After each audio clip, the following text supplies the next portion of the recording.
But that's not what diplomacy is. The role, they say the definition of a diplomat is someone who can tell you to go to hell in such a way that you feel you're going to enjoy the journey. So all this shouting and name-calling, that's not diplomacy. That's primitive. So 2,000 years ago, our ancestors were much smarter than us. They understood what diplomacy was. In the 21st century, we don't understand what diplomacy is. And paradoxically, even though Western culture prides itself on its openness, right? That's what liberalism is about. I'm open, I'm liberal. Actually, the Western mind finds it very difficult to deal with an other, which is very, very different. Doing diplomacy in a stable world is different from doing diplomacy in an increasingly unstable world. Well, see, fortunately, we can learn from the wisdom of the ages. And as you know, diplomacy is the world's second oldest profession. No relationship to the oldest profession, by the way.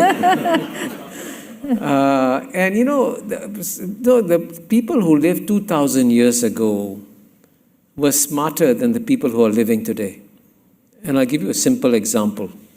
In the old days, 2,000 years ago, when tribes or states would fight each other, they would then try to negotiate, and then they would send an ambassador to the enemy capital, and then the ruler would get angry and chop off the head of the ambassador. That stopped the negotiations, obviously. Right. So they realized, they came to the common sense conclusion, hang on a second, if we chop off heads of ambassadors, then clearly you cannot have diplomacy. So they created the concept of diplomatic immunity.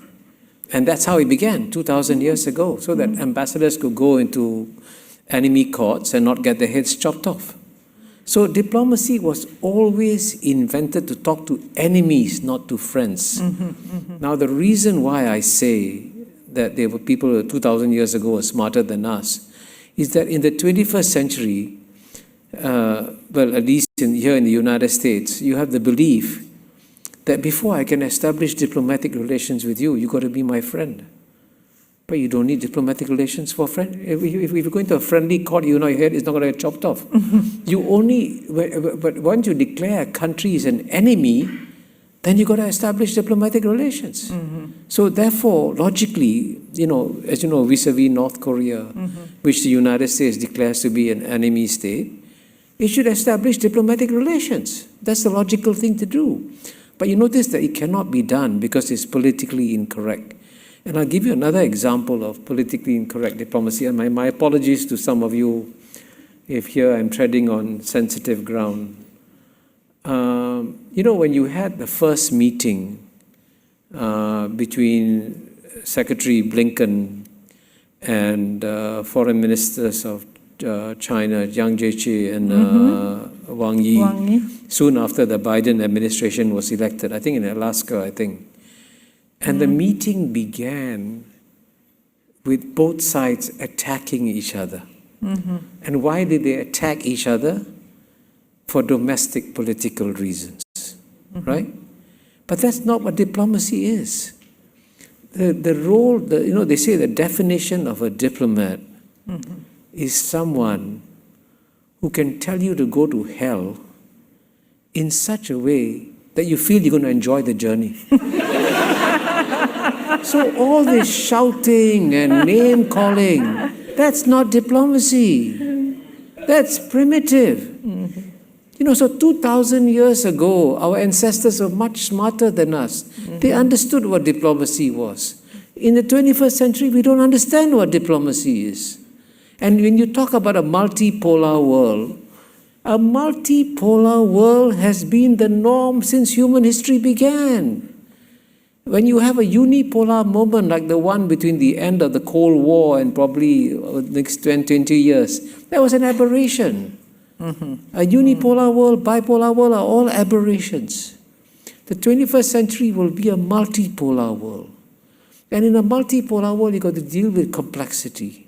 You've got to deal with people who think and completely different from you. And that's when you need to go back to the old tenets of diplomacy. So tenet number one, if you're my enemy, first thing I do, I establish diplomatic relations with you. So I can see you, talk to you face to face and understand what you really think. Because I can assure you, unless you are there in the enemy capital, talking to everyone, you don't understand how they really think. You got to be there.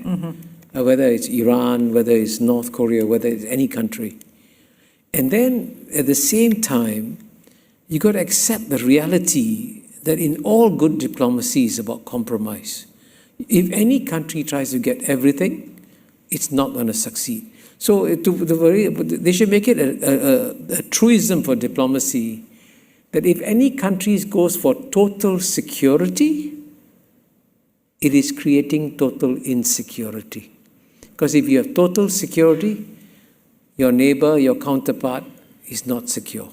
What you want is a situation where both sides feel secure. That requires compromise between US and China, between India and China, between North Korea and South Korea, between all countries. You need to have compromise and learn to live and give and take. And actually, you know what? They've been doing it for thousands of years, but we've lost it in the 21st century. We're increasingly incapable. we have become very ideological as human animals. And especially in the West, there's a great desire to pass judgment on countries and say, how can I possibly establish diplomatic relations with the Taliban?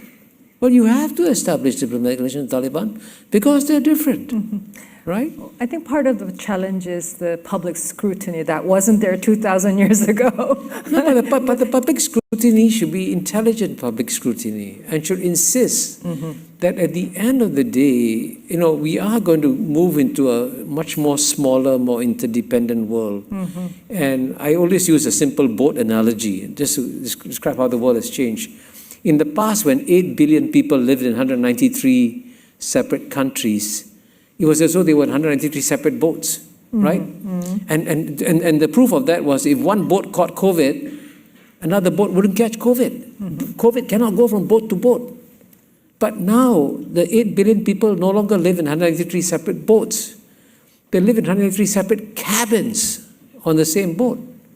So that's why COVID goes from cabin to cabin. All 193 cabins got COVID. Now, if you live in a small interdependent universe all together, it's not just about protecting your cabin. You've got to protect the boat as a whole. You've got to protect planet Earth as a whole. And now with climate change coming, the most important priority in diplomacy today should be, hey, first let's save our planet before we continue fighting each other. That should be the priority.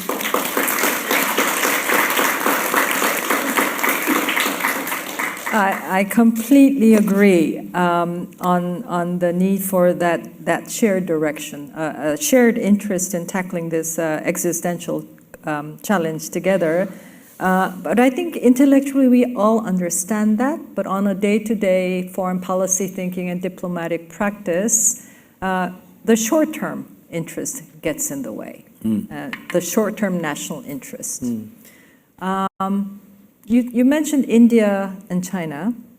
We had the Indian foreign minister here just 2 weeks ago, and he exuded a great deal of confidence about India's rise. I think India is growing at 8% annually. Think of India growing at 8% for decades to come, and think how you're going to deal with that India, right? Yeah, I noticed that Asia Society only likes Indians. Jai Shankar is Indian, I'm Indian. No, They're only Indians here.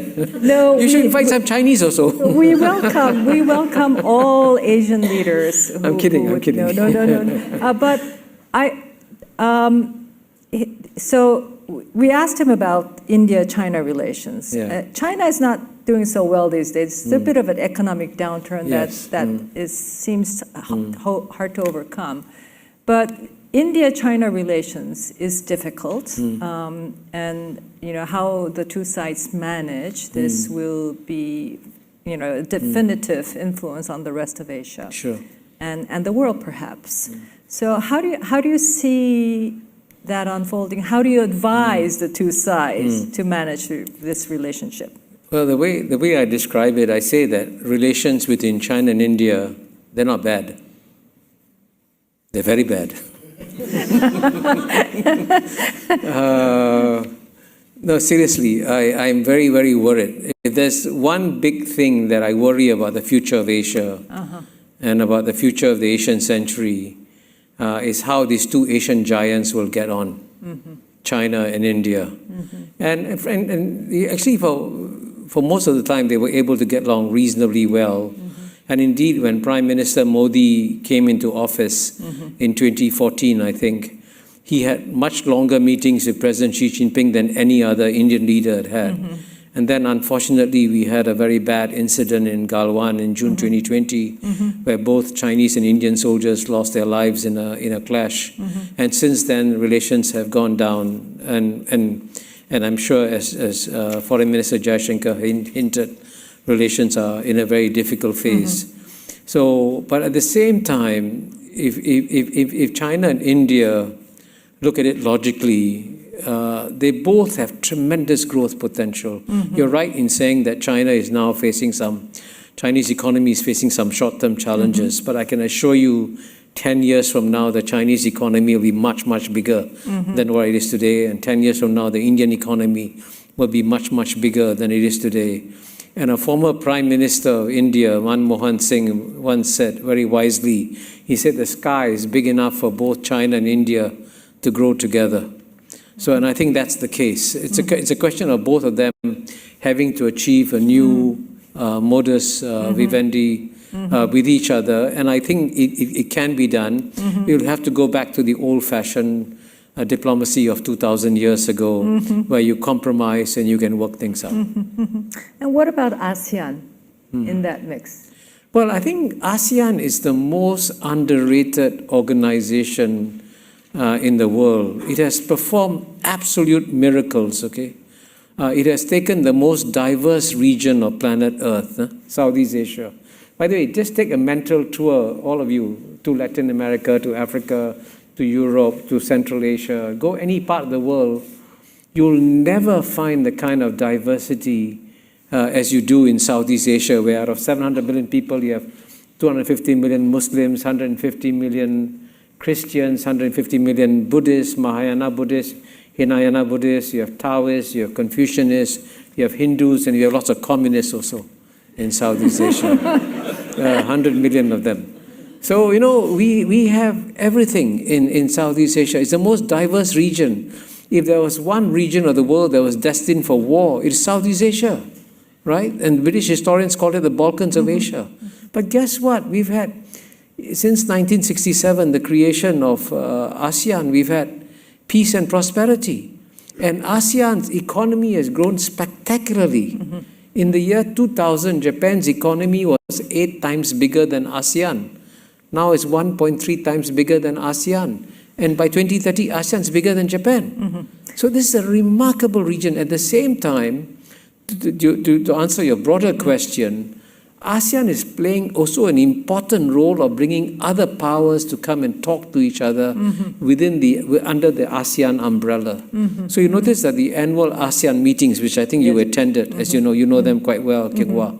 You notice how when the ASEAN countries meet, they invite everybody, and everybody comes.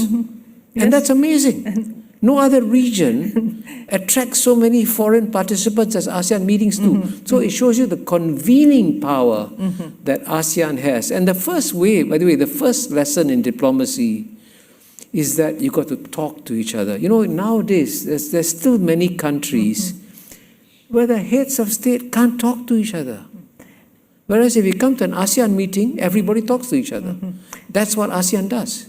So this notion of ASEAN centrality, the first I came across it was almost the same time when this notion of the Indo-Pacific replacing the Asia-Pacific as a geographical framing of the order came about. And I think it was, in fact, Prime Minister Modi who said ASEAN centrality, the centrality of ASEAN in the Indo-Pacific.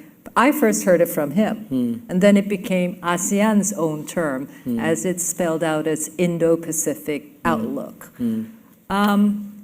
Is that still, is that more of an, their aspirational side of it? And I think it would be great for that centrality to have the strongest substance it can have in terms of the internal solidarity and togetherness. But there is a great deal of difference, economic difference, political difference within the 10 ASEAN countries, and now to be 11 to include East Timor. Yes. So how do you then internally deal with the diversity, the huge gaps, for example, in terms of the economic conditions of the countries? You're right. ASEAN is the most diverse regional organization. And in fact, if there's one regional organization where members should be squabbling with each other, it should be ASEAN.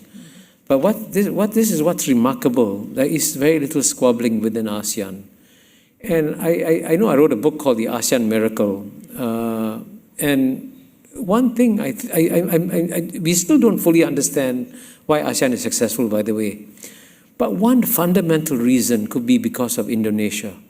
Because traditionally, most regional organizations fail because the largest member state tries to control the other states. I mean, it happens in the Organization of American States, OAS, which is dysfunctional, Whereas Indonesia, as the largest member state of ASEAN, hasn't tried to dominate ASEAN.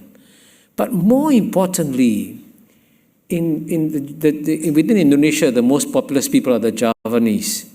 And the Javanese have this concept of musyawarah and mufakat, which means consultation and consensus. That you don't fight each other. You consult each other, you talk to each other, and you reach a consensus. And somehow or other, the Indonesians have planted the DNA of musyawarah and mufakat into ASEAN. So there's consultation and consensus within ASEAN. And ASEAN is a very loose organization. The reason why you had Brexit in the European Union is that the Europeans have a rule: you're either in or you're out. So you've got to abide by all the EU regulations, or you use it. Whereas in the case of ASEAN, we are a bit more flexible. We say, if you're not happy, take a vacation. Come back. So, we have this ASEAN minus X principle. So if you cannot all agree, okay, maybe 7 of us agree, the 3 of you take your time. When you're ready, you can come and join us. So that kind of looseness and flexibility. So the European Union was wise. They should have given UK a vacation. and sure enough, the British people now deeply regret the decision. But because they're so rigid and legalistic, they cannot come back in. Yes. So this is where ASEAN can teach Europe some lessons.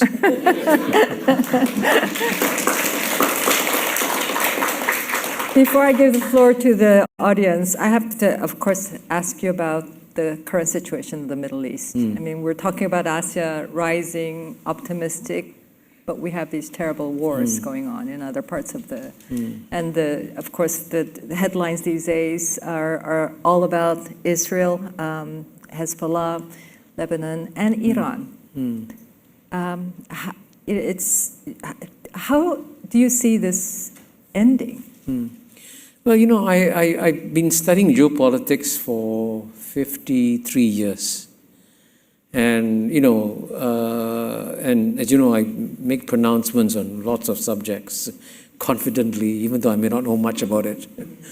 But I've decided very early on that there's one area which is a complete exception, which is the Middle East. Because in every other region of the world, I can try to understand the structural dynamics. And if I understand the structural dynamics, then I can more or less predict what's going to happen, right?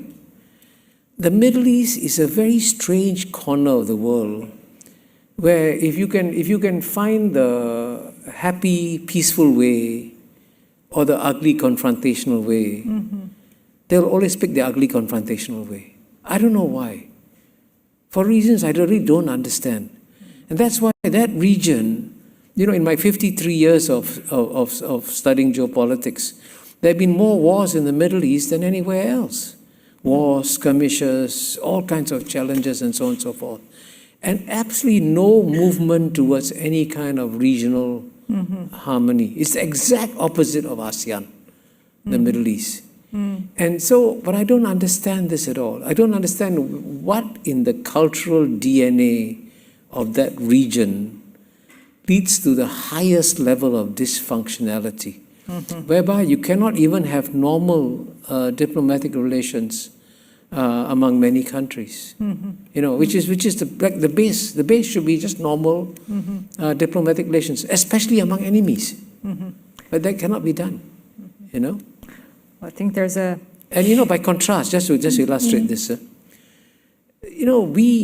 when I was ambassador here in the UN in the 1980s, I spent my 5 years arguing with the Vietnamese ambassador at every General Assembly, condemning Vietnam for its occupation of Cambodia, 1980s. You know what? By the 1990s, Vietnam, which had been fighting ASEAN for so long, joined ASEAN. I mean, that's amazing. That's a miracle, right? That's what we do in Southeast Asia. We take a long-standing enemy, we say, okay, now you're part of the family. That's it. That's something as simple as that. Can you imagine the Middle East doing this? That's why there's something wrong in the cultural DNA of that region. And anybody who makes predictions about what's going to happen in the Middle East is very stupid. Seriously, because you believe me, that region will continue to surprise you. Because when you think you hit rock bottom and things cannot get worse, Middle East will always produce another rock bottom. That's how bad it is. In the meanwhile, I think there's so much resentment and the sense of victimhood on all sides that have become so deep. And so it makes it very difficult to find cool-headedness in the midst of all of that to work towards a solution. But in the meanwhile, you have people being killed, suffering, yes, suffering very on sad. A day-to-day basis. So that's a rare moment when Kishore doesn't have an answer. But we have about 20 minutes for you to now ask Kishore questions or provide comments. So if there are hands raised, I will go to the young gentleman on the fourth row there. Hello, thank you very much. My name is Adam DePico. I'm a student up at Columbia CEPA. My question is sort of based in the Indo-Pacific. What is clear, the stakes have never been this high with the increased tensions between the US and China. Sorry? The stakes have never been this high with the stakes have never been this high with the tensions which have prevailed in the Indo-Pacific with the US and China. US-China. And my question sort of lies on what more can Singapore play in terms of a role to keep the guardrails of economic stability, given that if any conflict were to emerge, Singapore would no doubt be caught in the crossfires given the choke point of the Malacca Strait. Thank you. Well, you're absolutely right. One of Singapore's biggest concerns is, not just Singapore's biggest concerns, by the way, ASEAN's biggest concerns, is being caught in the crossfire between US and China.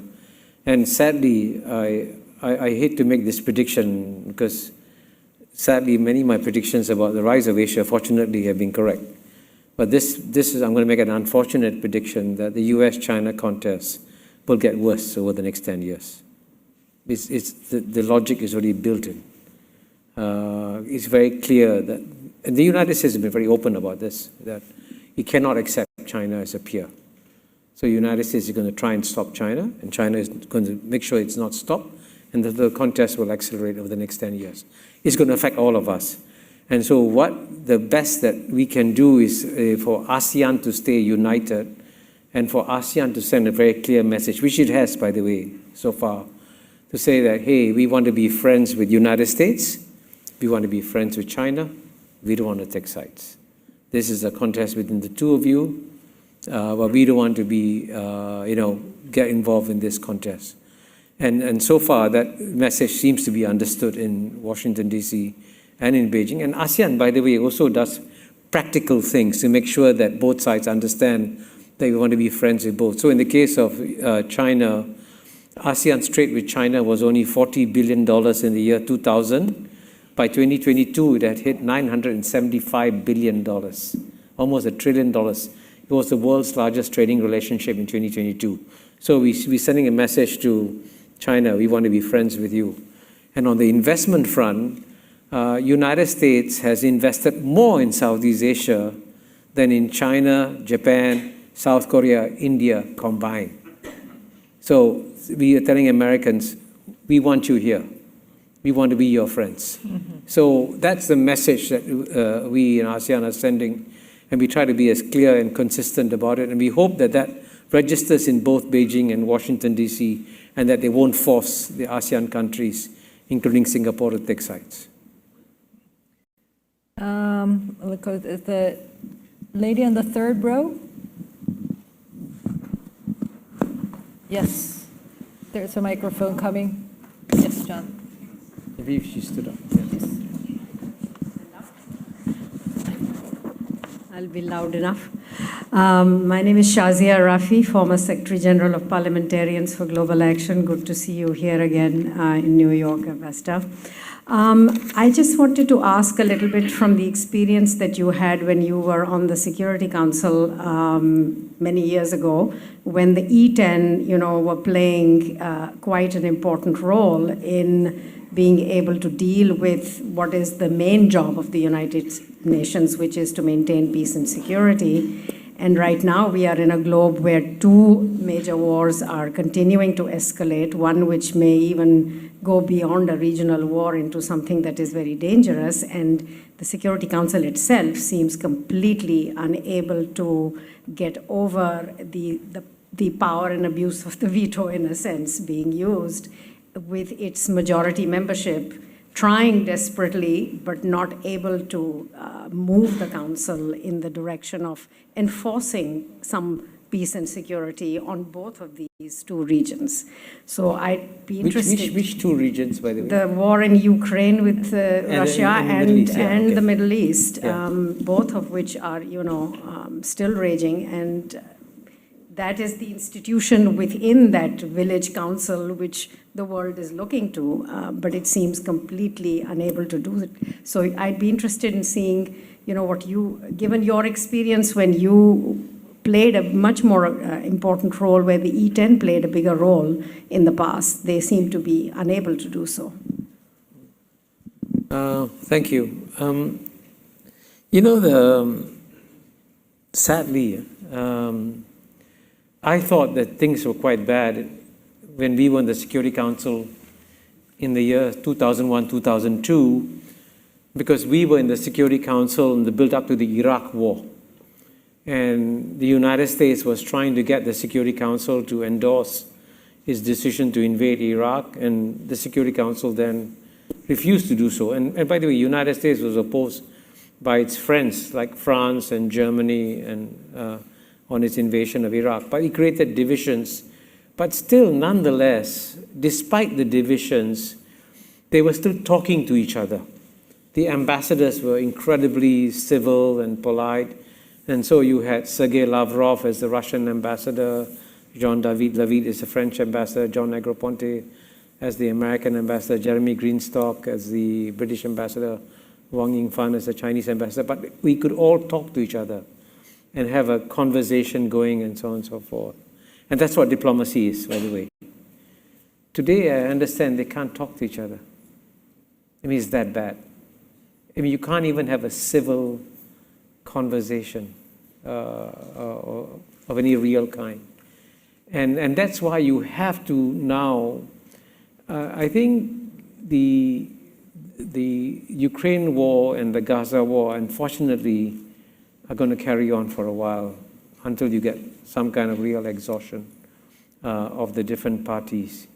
But it will also carry on because there's no conversation at all going on among the great powers in terms of any direct context and conversations with each other.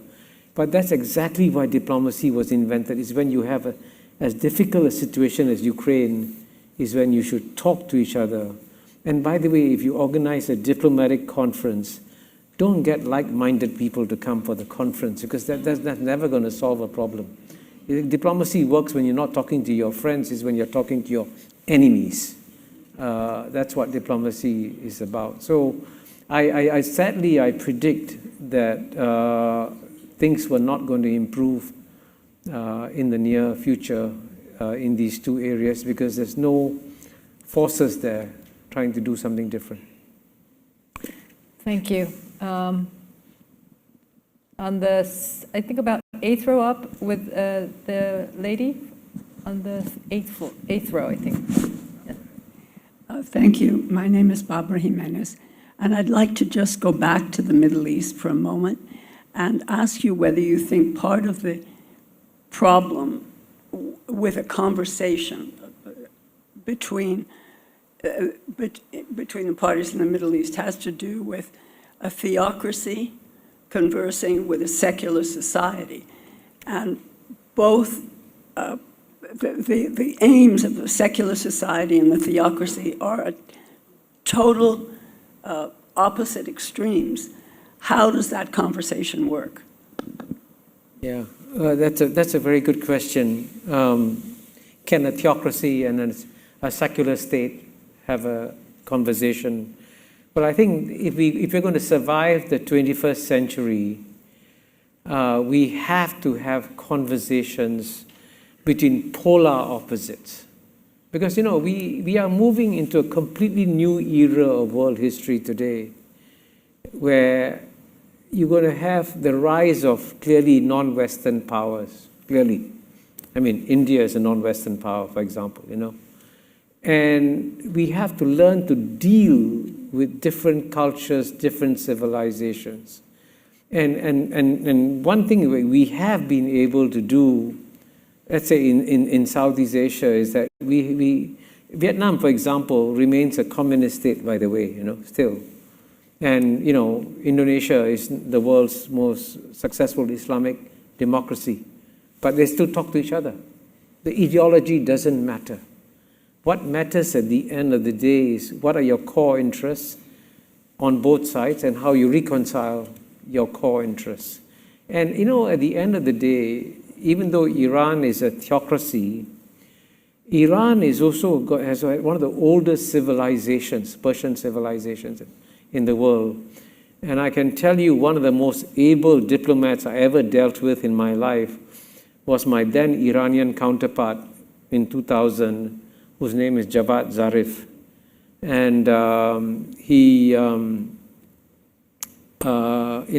a remarkable diplomat, modern, sophisticated, speaks a completely modern language. And I can tell you that when he was here, some of my Jewish friends in New York said, Kishore, can you arrange a meeting for us to meet Javad? I said, sure. So I organized a meeting where they came to my house and they talked to each other.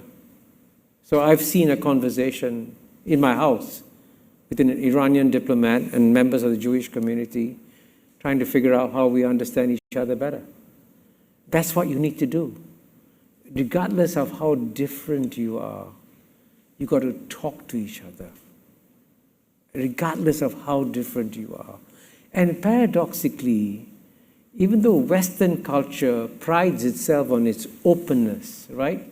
That's what liberalism is about. I'm open, I'm liberal. Actually, the Western mind finds it very difficult to deal with an other, which is very, very different. And strangely enough, we in Asia, we are surrounded by otherness. We are all different. I mean, Chinese and Indian civilizations are very different. Very different. And in Southeast Asia, we see the merger of Chinese and Indian civilizations too. But we learn how to deal with differences. We accept the fact that we are different. And that's what we need to have in the 21st century. And understanding that whoever the other is we're dealing with is going to be very different, but that's precisely the reason why we need to talk to each other. Okay, let's go to this side. Any hands raised here? Okay, the gentleman on the third row at the end. Good evening, Mr. Mahbubani. I just want to add on to what you said to this to the lady's question on having you have diplomacy with your enemies, not with your friends, to those who are vastly different to yourself. But I was wondering, what are your thoughts on top of that, bringing these very different actors together, both in diplomacy, but also on something on a higher level like economic development or scientific advancement? And I'm thinking about the example of when the Chinese came in and brought in the, and had and fostered rapprochement between the Iranians and the Saudis. That's what are your thoughts on that, and how that can be, and perhaps how that can be a successful solution to what's going on in Southwest Asia? By Southwest Asia, you mean? Middle East. Middle East, oh, okay. You're right, you've got to find other ways and means of bringing people together. And I'm going to give you, by the way, please forgive me, my answer sounds frivolous, but it's actually very serious. Why did Southeast Asia succeeded? And I say Southeast Asia succeeded because of 3 4-letter words. One is basically, it's a 4-letter word beginning with F, is fear.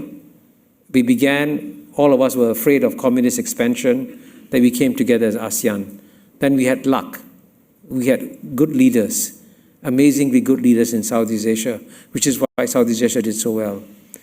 But the third 4-letter word, I'm going to spell it for you, is GOLF.